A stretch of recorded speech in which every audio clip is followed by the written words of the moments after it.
Hello from Tennessee. Hello from Tennessee. So, as 2025 comes to an end, I wanted to do a quick vid on my most worn watch for 2025. And as you can see it coming in off the side of the camera, it is my Oris Caliber 400. This was also my most worn watch in 2024. Uh, Probably a few reasons for that. One, it's super comfortable on the wrist. It The bracelet tapers down nicely. It articulates well, very soft, smooth. Not really no hot spots on it at all. Uh, it does have the older style. It has micro adjust. I'm able to get a good fit. Probably a combination of, the links are not super huge, and the micro adjust three the three micro adjust holes work perfectly fine. Uh, Nice streamlined clasp, not too thick. I opted for the 41 and a half model. I probably could have done the bigger one, but this stays super comfortable on wrist.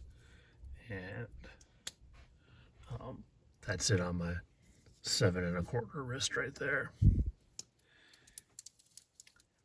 Blue is my favorite color, so it also makes this watch real easy to reach for. And the fact that it has the Caliber 400 in it, it's always ready to go if I give it a wind. I actually just set it shortly a little bit ago before I did the vid. I wore it earlier in the week. I did need to give it. I had let it run down, and I don't know if it's a cool thing, but it's you definitely bond with the watch because from a dead mainspring, uh, you wind. I counted like almost 75 winds before it would start moving. Uh, this watch beats at 4 hertz, so you get a nice smooth sweep on it. I'll show the lumen a little bit. Um, One of the best bezel actions too. Um, I love a fidget spinner. I'm not sure if you can hear this or not, but just solid bezel action, plenty of grip, modern materials on it. You've got the beautiful, like I said, this beautiful sunburst blue dial, ceramic bezel insert, awesome crown action, nice knurling on the crown. Unique design. It's not like anything else out there. It's definitely its own thing.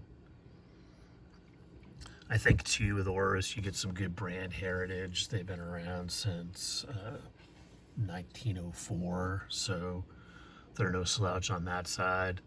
It's one of the few independent Swiss watch brands too, as well.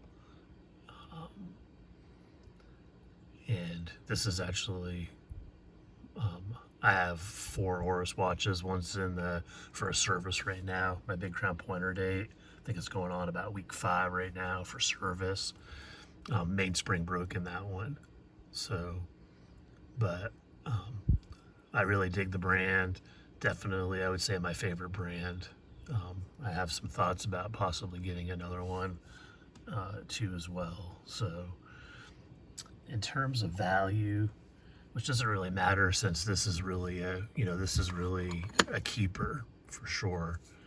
It's not going anywhere. Right now, I was just looking out on exquisite timepieces. Uh, these are going for 3,900 new right now on exquisite. I would not recommend paying that. They take a huge hit. I actually saw one on Chrono 24 that said it was in fair condition, but prior to doing this video, they were about $1,800. So it's interesting to track prices of watches or how the value is going on them. But like I said, this is a keeper. It's not going anywhere. And one other thing I did not mention is that you've got the quick adjust. You got the, I'm not going to take it off, but you can simply use the tab there, take the bracelet off easy. And then I did pick up the rubber strap for it too as well.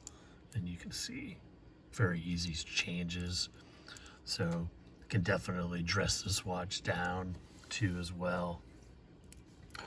I think that's about it. You know, I'm starting to realize that maybe less is more with the collection. I've really downsized for me, and am really starting to hone in on what I like. And like I said, this is my 4th Oris, and I see more in my future that I could start collecting even more Oris watches. I'll probably do a video on collection strategy as I move forward. I have not been buying much lately. Really haven't had the watch funds for it with just life stuff going on.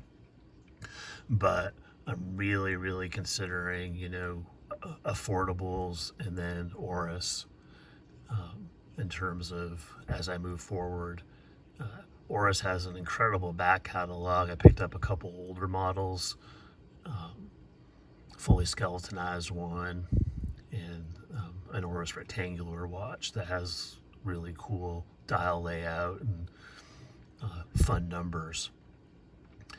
But they have such a huge back catalog that I don't think I would get bored with it too as well. So definitely honing in on what I like. As much as I would like to think I'd want to go up to like Omega or, you know, maybe another Tudor, it's just the pricing is get out of hand, especially on Omega. I'm telling you, those if you track their prices, it's just putting them out of reach without me having to sell a bunch of stuff, which I don't want to do. So really just trying to buy keepers for the most part now. And like I said, look at affordable brands. The Sheffield's got some fun stuff out there that I've been looking at. Zelos continues to come out with stuff that hopefully I could land a keeper there at some point. Revlot, I mangled that, has some pretty cool stuff that's caught my attention. Cincinnati Watch has some cool stuff that's caught my attention. So there's definitely plenty of places to play on the affordable side and the microband side.